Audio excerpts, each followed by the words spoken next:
Supremo Tribunal Federal deve julgar nesta tarde a ação direta de inconstitucionalidade que contesta artigo da lei que atribui ao Procurador Regional Eleitoral a tarefa de designar membros do Ministério Público para atuação junto à Justiça Eleitoral.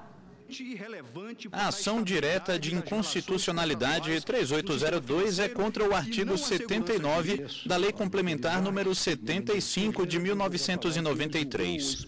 A lei confere ao Procurador Regional Eleitoral a incumbência de designar os membros do Ministério Público Estadual, que atuarão junto à Justiça Eleitoral. Para a Associação Nacional dos Membros do Ministério Público, o Procurador-Geral da República não teria competência para deflagrar o processo legislativo que deu origem a esta regra. O dispositivo também violaria a autonomia administrativa dos Ministérios Públicos Estaduais. A Associação Nacional dos Procuradores da República foi admitida na condição de amigo da Corte e se manifestou pela improcedência da ação. Bom, e aqui no estúdio está a consultora jurídica da TV Justiça, Gisele Reis, que vai explicar para a gente os processos da pauta de hoje no plenário do Supremo Tribunal Federal. Boa tarde, Gisele. Boa tarde a todos. Bom, como que funciona a atuação do Ministério Público junto à Justiça Eleitoral? É interessante que essa função, ela cabe ao Ministério Público Federal, que tem essas atribuições perante a Justiça Eleitoral. Então, nós temos, dentro da Constituição Federal, o Ministério Público, ele configura dentro da nossa legislação maior como uma instituição permanente, essencial à função jurisdicional, e ela atua na defesa do regime democrático. Então, dentro da Justiça Eleitoral, exerce uma função de extrema importância. Por exemplo, acompanha a fiscalização do processo eleitoral como um todo, no que diz respeito à fiscalização dos registros de candidatura, pode até realizar a questão das impugnações dos mandatos eletivos, dos registros de candidatura, fiscaliza a questão do processo de votação em si. E o chefe do Ministério Público Eleitoral, vamos assim dizer, é o Procurador-Geral da República. Então, o Procurador-Geral da República, no Tribunal Superior Eleitoral, ele atua como Procurador-Geral Eleitoral. No âmbito dos Tribunais Regionais Eleitorais, nós temos já a atuação dos Procuradores Regionais Eleitorais, que são, na verdade, os procuradores regionais da República, então, integrantes do Ministério Público Federal. No que diz respeito às juntas eleitorais e aos juízes eleitorais, aí a atuação já se dá por meio dos promotores de justiça, que são integrantes do Ministério Público dos Estados. Então, é dessa maneira que o Ministério Público atua na Justiça Eleitoral. E qual é o ponto central da discussão de hoje? A discussão, ela reside exatamente nessa questão em que, na medida em que nós temos, no âmbito da Justiça Eleitoral dos Estados, nós temos a atuação de um promotor de justiça, ele que vai atuar nas juntas eleitorais. No entanto, esse promotor de justiça, ele é designado por um procurador regional eleitoral. O procurador regional eleitoral é integrante do Ministério Público Federal e o promotor de justiça é integrante do Ministério Público Estadual.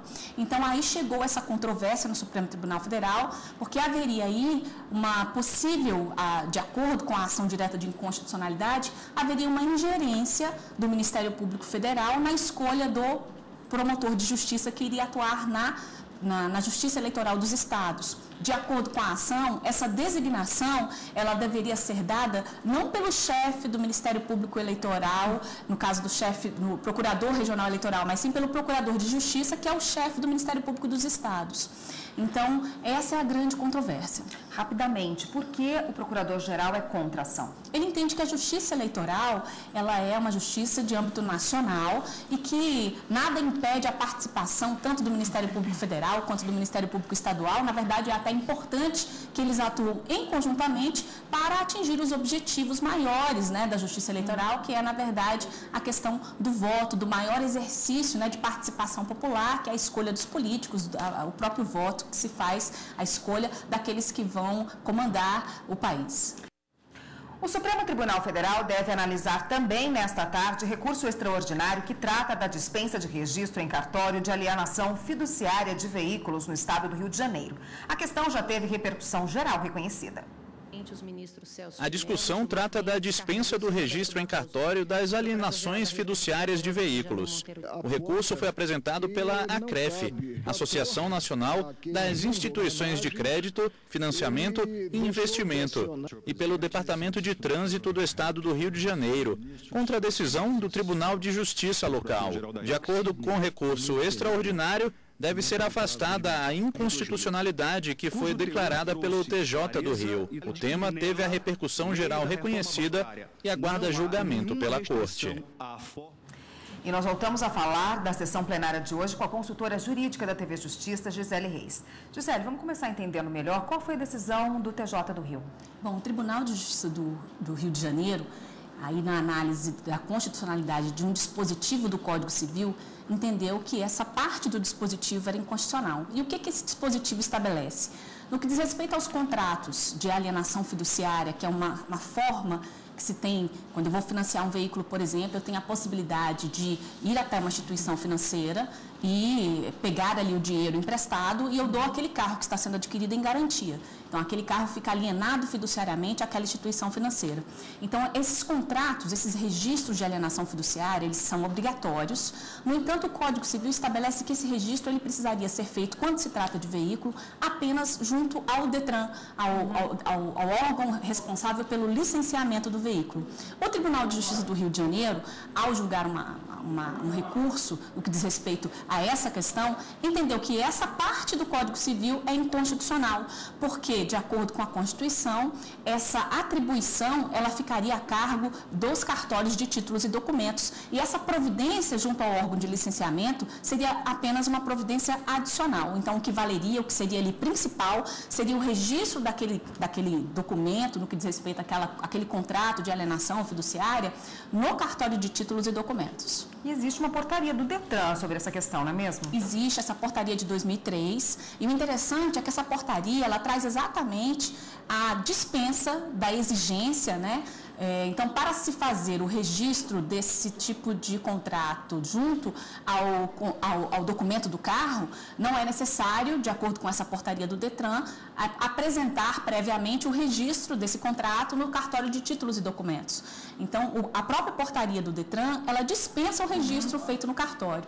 Então, esse caso, inclusive, chegou por conta de uma ação que foi ajuizada por uma oficial de registro, que entende exatamente que essa atribuição prevista no Código Civil, conferida aos órgãos de trânsito, acaba usurpando a atribuição dos cartórios de títulos e documentos. Então, essa oficial, ela questiona exatamente a validade jurídica desse registro que está sendo feito perante o Departamento de Trânsito, na medida em que ela entende que essa garantia, o veículo ele só pode efetivamente ser considerado como uma garantia num contrato de financiamento quando esse registro for feito no cartório de títulos. Então, isso é que dá validade, não só para a garantia efetivamente, mas até como prova em relação a terceiros interessados. Ok, Gisele, obrigada pela participação sobre os assuntos que vão ser julgados hoje, dos processos que vão ser julgados na sessão plenária do Supremo Tribunal Federal, e até semana que vem. Até.